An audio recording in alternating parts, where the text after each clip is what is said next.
नमस्कार दोस्तों, आप देख रहे हैं सच सस्ता है। मैं हूं आपके साथ डिम्पल राणा। जैसा कि आप जानते हैं, हमारे देश में कोरोना महामारी फिर से एक भयंकर रूप ले चुकी है और देश की अर्थव्यवस्था फिर से लचर नजर आ रही है। हालांकि हमारे देश की अर्थव्यवस्था कोई पहले से भी इतनी अच्छी नहीं थी, लेकिन कोरोना महामारी का फिर से लौटना हमारे देश के लिए बहुत दुर्भाग्य की बात है।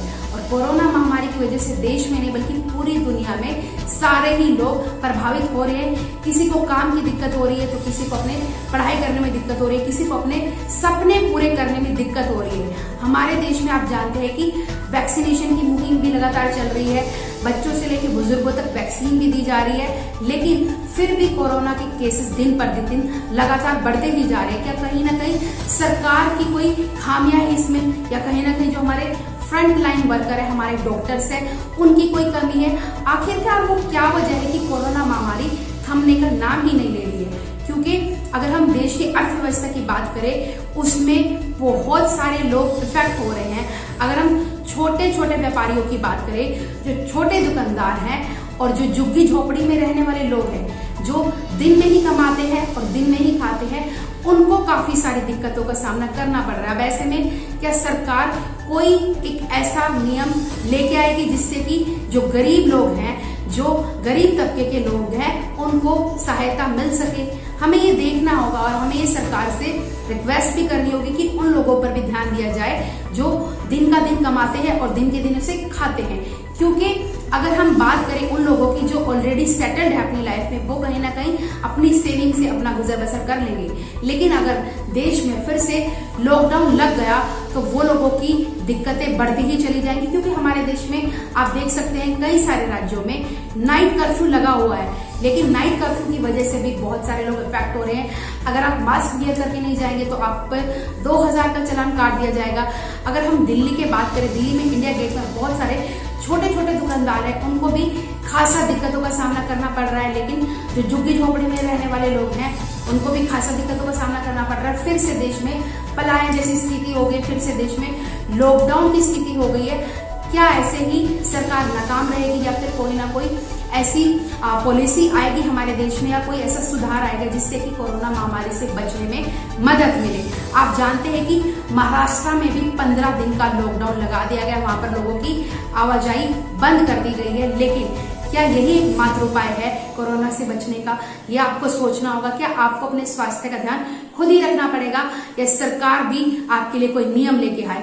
सबसे पहले मैं आप सभी लोगों से रिक्वेस्ट करूंगी कि आप मास्क वियर करके जाए और अपना मास्क बदलते भी रहिए। आप ऐसा नहीं कि आप एक ही मास्क लगातार रोजाना उसको वियर करके जा रहे हैं। आप अपने मास्क भी बदलिए और आप जब भी बाहर जाते हैं अपना मास्क वियर करके जाइए, अच्छे से प्रॉपर से आप अपने आप को कवर करके जाइए। हालांकि गर्मी का मौसम है, लेकिन आपको ये तो करना ही होगा। और ऑफिस में जाते हुए भी आपको अपने हाथ सैनिटाइज करने होंगे। यही एकमात्र उपाय है अभी कोरोना से बचने का। आपको अपने बॉडी की क्लीनिंग खुद से ही रखनी होगी, नहीं तो आपको कोरोना की झपट में आना ही पड़ेगा।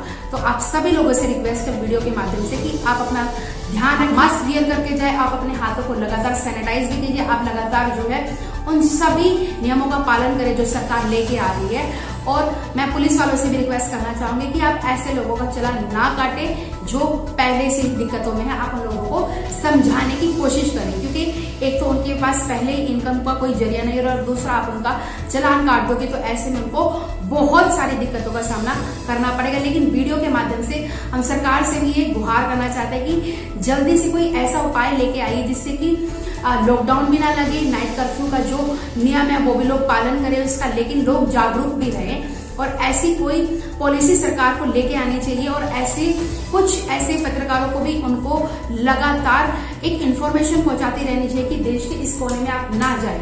क्योंकि मीडिया एक ऐसा प्लेटफॉर्म है, सोशल मीडिया एक प्लेटफॉर्म ऐसा है जिससे आप एक दूसरे को प्रोटेक्ट कर सकते हैं, एक दूसरे को अलर्ट कर सकते हैं। इसके चलते आपसे एक और बात करना चाहूंगी, क्या आपको लगता है हमारे देश की जो स्वास्थ्य व्यवस्था है वो अर्थव्यवस्था के साथ साथ लचर हो चुकी है? क्योंकि देश की जो अर्थव्यवस्था है वो तो लचर है ही, लेकिन क्या देश की स्वास्थ्य व्यवस्था भी लचर है? क्योंकि हमारे देश में जो वैक्सीनेशन की मुहिम चल रही थी, अब उसमें वैक्सीन खत्म हो चुकी है और अब हमारा देश दूसरे देशों से वैक्सीन लेने की तैयारी में लगा हुआ है। लेकिन जिन जिन लोगों को वैक्सीन लगी है, क्या उनको कोरोना हो सकता है दोबारा या नहीं होगा? ये भी हमें सरकार से रिक्वेस्ट करने की आप हमें बताएं कि देश के किन किन हिस्सों में वैक्सीनेशन की मुहिम कारगर साबित हो रही है और किन हिस्सों में नहीं हुई।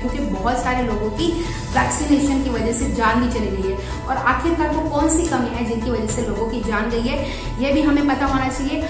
और कोरोना महामारी के चलते ही हमारे देश में जो स्वास्थ्य की लचर व्यवस्था है वो सामने आई है, क्योंकि कहीं पर आप देखेंगे कि कोरोना के जो पेशेंट है उनको बहुत सारी दिक्कतों का सामना करना पड़ रहा है, उनको लाइन में खड़ा होना पड़ रहा है। और किसी एक को कोरोना है तो आप देख सकते हैं पूरी लाइन को कोरोना होने की संभावना है। तो सरकार को कोई ऐसी पॉलिसीज लेके आनी चाहिए जिसकी वजह से नियमों का पालन होता रहे। अर्थव्यवस्था के साथ साथ स्वास्थ्य व्यवस्था का लचर होना ये हमारे देश के लिए बहुत दुर्भाग्य की बात है।